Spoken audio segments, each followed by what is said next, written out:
ஜிம்கானா நீ ஃபேமிலியோட பாருங்கண்ணா. செட்டு ஹோஸ்ட் பேண்ட் ரெடி இப்ப கெஸ்டோட பரப்பண்ணா. ஒரே டென்ஷனா இருக்க? இல்ல போன்ல புனிதா கோவமா பேசிட்டு இங்க வரேன்னு சொன்னா, அதுதான் வராளான்னு எதிர்பார்த்துக்கிட்டே இருக்கேன். புனிதா இங்க வர்றேன்னு சொன்னாளா? ஆமா சாமி, வரேன்னு சொன்னா.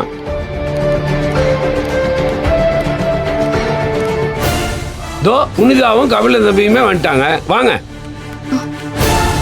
அந்த பத்திரத்தெல்லாம் கொடுங்க. இருமா, இப்பதானே வந்ததுமே மாமா எப்படி இருக்கீங்க, இங்க சௌரியமா இருக்கான்னு எதுவுமே விசாரிக்க நேரா பத்திரத்துக்கு போற. ஐயோ மாமா, இந்த பத்திரத்தை வச்சு வீட்ல எவ்வளவு பெரிய பிரச்சனை போயிட்டு இருக்குன்னு உங்களுக்கு தெரியாது. நீங்க ஃபர்ஸ்ட் இந்த பத்திரத்தை கொடுங்க.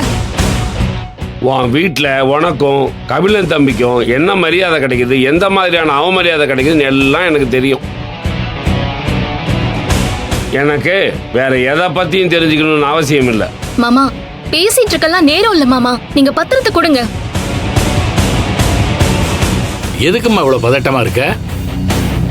வேற எதுவும் இல்லப்பா, தம்பிங்களை நினைச்சுதான் புனிதா பயப்படுறாங்க. ஏத்தாங்க அந்த மரத்தோட பசங்களை நினைச்சா நீ பயப்படுற? எதுக்கு நீ பயப்படுற? மாமா, நான் யார நினைச்சும் பயப்படல மாமா.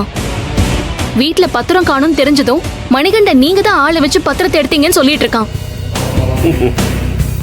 இப்போ உங்க கையில பத்திரம் இருக்கிறத அவன் பார்த்தானா, நான் தான் பத்திரத்தை எடுத்து உங்ககிட்ட கொண்டு வந்து கொடுத்தேன்னு முடிவே பண்ணிடுவான். அவன் என்ன வேணா பண்ணட்டும், அந்த சின்ன பையன் அவனுக்கெல்லாம் நீ பயப்படுற? மாமா, அப்பாக்கு உடம்பு முடியாத இந்த நேரத்துல எதுக்கு மாமா தேவையில்லாத பிரச்சனையெல்லாம்? நீங்க பத்திரத்தை கொடுங்க மாமா. நானும் அதே தாமா கேக்குறேன். நம்பி மாப்பிள்ளை இப்ப உடம்பு சரியில்லாம இருக்காரு, அப்புறம் எதுக்கு மரத்தோட பசங்க சொத்து பத்திரத்தை தேடி இவ்வளவு பயப்படணும்? மாமா, புனிதா, ஒருவேளை புனிதா மேல மணிகண்டனோட தாத்தா எழுதி வச்ச சொத்து பத்திரம் புனிதாவுக்கு கிடைச்சிரும்னு பயப்படுறாங்களோ என்னவோ? இருக்கும் தம்பி, இருக்கும். சரி, அந்த பத்திரம் அதுல இருக்கான்னு பாத்தீங்களா? நான் அதை தேடிதான் பார்த்துக்கிட்டே இருந்தேன். அதுக்குள்ள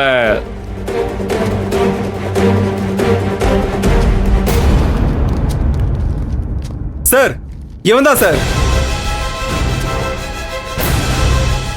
இவன் தான் எங்க வீட்டு பத்திரத்தை திருடி வச்சிருக்கான் சார். இவனை அரெஸ்ட் பண்ணுங்க சார். டேய் மணிகண்டா, மாமா ஒண்ணு எந்த பத்திரத்தையும் திருடல. அப்போ பத்திரம் கால் முளைச்சு இவர்கிட்ட வந்துச்சாக்கா? அது இல்ல சரவணா, மாமாவுக்கு யாரோ பத்திரத்தெல்லாம் கொரியர்ல அனுப்பியிருக்காங்க. கொரியர் இல்லையா? கேட்டீங்களா சார்? அவங்க மாமா ஜெயிலுக்கு போகக்கூடாதுன்னு எவ்வளவு அழகா போய் சொல்றான் பாருங்களேன். சார், இவர்கிட்ட தான் சார் பத்திரமே இருக்கு. எங்க சொத்து பத்திரம் எங்களுக்கு வேணும் சார், எங்களுக்கு வாங்கி கொடுங்க சார். சார், கொஞ்சம் அமைதியா இருங்க சார். உங்க பேர் என்ன சார்? மகாலிங்கம் சார். இவங்க சொன்ன மாதிரி சொத்து பத்து ஆள் வச்சு எடுத்தீங்களா சார்? இந்த ஊர்ல இல்ல, இந்த உலகத்திலே எனக்கு இருக்கிற ஒரே சொந்தம் எங்க அக்கா பொண்ணு புனிதா மட்டும்தான். இவளை தவிர வேற யாரையும் எனக்கு தெரியாது சார். சார், நீங்க என்ன கேட்டீங்க, அதுக்கு அந்த ஆளு என்ன பதில் சொல்றான் பாத்தீங்களா? ஆளுக்கு இல்லைன்னா அடிச்சு மூஞ்செல்லாம் உடச்சு விட்டுருவேன். ப்ளீஸ் எல்லாரும் கொஞ்சம் அமைதியா இருங்க. நான் விசாரிச்சுட்டு இருக்கேன்ல. இங்க பாருங்க, இவங்க வீட்டு பத்திரம் உங்ககிட்ட தானே இருக்கு?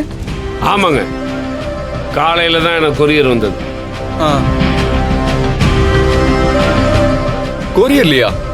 பத்திரத்தை யாராவது கொரியர்ல அனுப்புவாங்களா?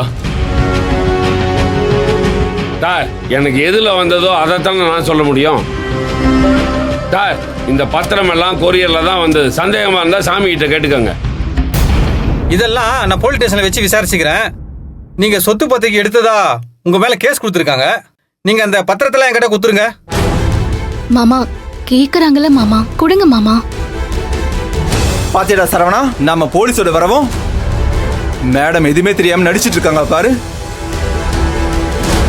சரவணா, எனக்கு நிஜமாவே எதுவும் தெரியாது.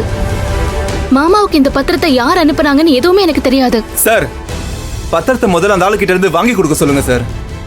சார், இதுல எனக்கு சேர வேண்டிய பத்திரமும் இருக்கு சார்.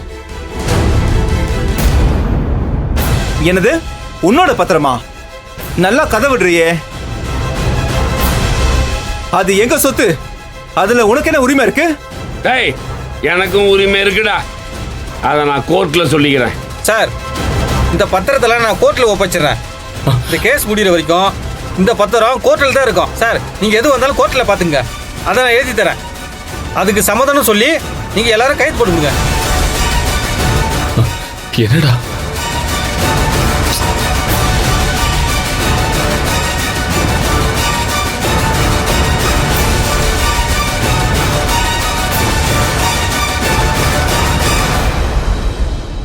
இந்தாங்க மேடம், கையெழுத்து போடுங்க.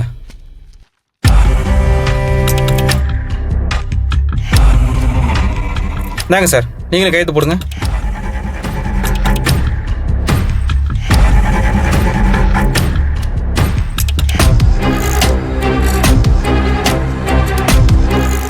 இந்தாங்க சார், நீங்களும் கையெழுத்து போடுங்க.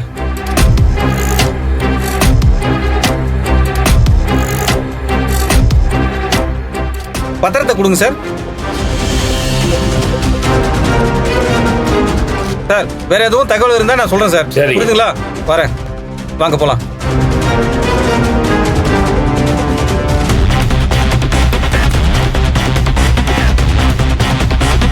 மாமா வரேன் மாமா. சரிம்மா. பார்த்துக்கோங்க. போயிட்டு வரேன் மாமா. சரிம்மா போயிடுறோம்ப்பா. வாங்க. வரேன். சரி. வாங்க.